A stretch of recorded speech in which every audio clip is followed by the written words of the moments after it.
நாளைக்கான வீடியோக்கான ஒரு ப்ரோமோ தாங்க வந்திருக்கு. ப்ரோமோ வந்து சூப்பரா இருந்துச்சு அப்படி சொல்லணும். நம்ம வீராக்கு வந்து உண்மையெல்லாம் தெரிஞ்சு போச்சு. நம்ம வந்து இத்தன நாளா எதிர்பார்த்துக்கிட்டு இருந்தோம்ல, வீராக்காவது உண்மை தெரிஞ்சா நல்லாயிருக்கும் அப்படின்னு சொல்லிட்டு நம்ம எதிர்பார்த்துக்கிட்டு இருந்தோம்ல, அந்த வீடியோ தாங்க இது. வீராக்கு வந்து உண்மையெல்லாம் தெரிஞ்சு போச்சு. அத பார்த்துட்டு பயங்கரமான முடிவெல்லாம் எடுக்குறாங்க. அதெல்லாம் பார்க்குறப்போ சேனல மட்டும் மறக்காம லைக் அண்ட் சப்ஸ்கிரைப் மட்டும் பண்ணிருங்க. ஃபர்ஸ்ட் எடுத்த உடனேயுமே வந்து நம்ம வீரா வந்து கன்ஃபார்மா கண்டுபிடிச்சிடுறாங்க. கண்டிப்பா வந்து மாறன் வந்து ஆக்சிடென்ட் பண்ணியிருக்கவே மாட்டான். ஆனா வந்து யார காப்பாத்துறதுக்காக அவன் வந்து நான் தான் பண்ணேன் அப்படின்னு சொல்லிட்டு, அந்த பழிய வந்து அவன் ஏத்துக்கிறான். இந்த வீட்ல தான் யாரோ இருக்காங்க. இந்த வீட்ல இருக்கிறவங்களுக்காக தான் அவன் வந்து நான் தான் பண்ணேன்னு சொல்லிட்டு பழிய ஏத்துக்கிறான். அவன் பழிய ஏத்துக்கிறத நம்ம நெறைய டைம் பார்த்துருக்கோம். ஆனா உண்ம வந்து அவன் சொல்லவே மாட்டேங்கிறான். நமக்கும் தெரிய மாட்டேங்குது. இது கண்டிப்பா வந்து நம்ம வள்ளி அம்மாவுக்கு தெரிஞ்சிருக்கணும். ஏன்னா அவங்க தான் இந்த வீட்ல வந்து எல்லார் கூடயும் அதிகமா வந்து ஜெல்லாயிருக்காங்க. அது மட்டும் இல்லாம மாறன பத்தி எல்லா விஷயம் தெரிஞ்சவங்க. அவங்க தான். அவங்க கிட்ட கேட்டா தான் இதுக்கெல்லாம் உண்மை தெரியும் அப்படி சொல்லிட்டு யோசிச்சுக்கிட்டு இருக்காங்க.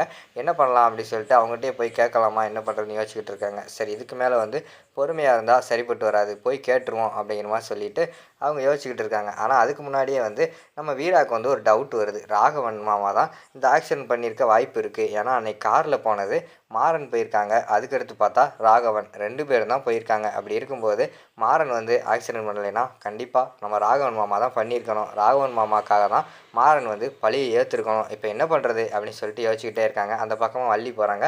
வள்ளியம்மா ஒரு நிமிஷம் எங்கூட ரூமுக்கு வாங்க, உங்ககிட்ட தனியாக பேசணும் அப்படிங்கிற மாதிரி சொன்னோன்னே, என்ன வீரா என்னாச்சு அப்படின்னு சொல்லிட்டு அவங்க கேட்காங்க. ஒரு நிமிஷம் வாங்கம்மா அப்படின்னு சொல்லிட்டு மேலே கூப்பிட்டு போகிறாங்க.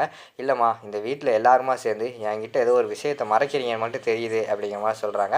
அப்பயே வந்து வள்ளிக்கு தெரிஞ்சு போயிடுது என்ன விஷயத்த கேட்க போகிறான்னு சொல்லிட்டு, என்ன என்ன வீரா என்ன கேட்குற அப்படின்னு சொல்லிட்டு அவங்க கேட்டுக்கிட்டு இருக்காங்க. அதெல்லாம் ஒன்றும் கிடையாதும்மா, எனக்கு வந்து மாறன் வந்து ஆக்சிடென்ட் பண்ணலை அப்படின்னு சொல்லிட்டு எனக்கு 99% வந்து கன்ஃபார்ம் ஆயிடுச்சு. அப்படி இருக்கும்போது யாருக்காக வந்து மாறன் பழி அவன் மேலே வந்து போட்டுக்கிட்டு இருக்கான்னு எனக்கு துப்புரவாக தெரியலை. எனக்கு என்னமோ வந்து ராகவன் மாமா மேலே தான் டவுட்டாக இருக்குது. உங்களுக்கு எல்லா உண்மையும் தெரியும். ஒழுங்காக வந்து உண்மையை சொல்லுங்கள். நீங்கள் இப்போ உண்மையை சொல்ல போகிறீங்களா இல்லையா அப்படிங்கிற மாதிரி சொல்லிக்கிட்டு இருக்காங்க.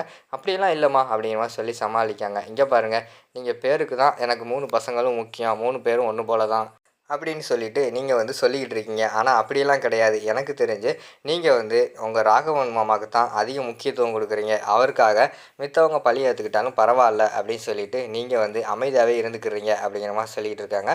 அப்படியெல்லாம் இல்லை வீரா அப்படிங்கிற மாதிரி சொல்லிக்கிட்டு இருக்காங்க. அம்மா நான் இங்கே நடக்கிறதானே பார்த்துக்கிட்டு தானே இருக்கேன்.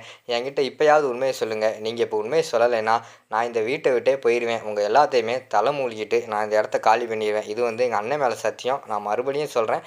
நீங்கள் இப்போ உண்மையை சொல்லலைன்னா நான் கிளம்பி போய்க்கிட்டே இருப்பேன் அப்படின்னு சொல்லிட்டு வீரா வந்து சொல்கிறாங்க. அதுக்கு மேலே நம்ம வள்ளியால் மறைக்க முடியல. சரிம்மா வீரா நான் உண்மையை சொல்லிடுறேன் அப்படின்னு சொல்லிட்டு அழுதுகிட்டே சொல்கிறாங்க. உண்மையாகவே வந்து ஆக்சிடென்ட் பண்ணது ராகவன் தான், மாறன் கிடையாது அப்படிங்கிற மாதிரி சொல்லிடுறாங்க. அதை கேட்டவொடனே வீராவுக்கு வந்து பயங்கரமான ஷாக் ஆயிடுது. அதோட பார்த்துக்கிட்டிங்கன்னா அந்த ப்ரோமோ வந்து முடிச்சிடுறாங்க.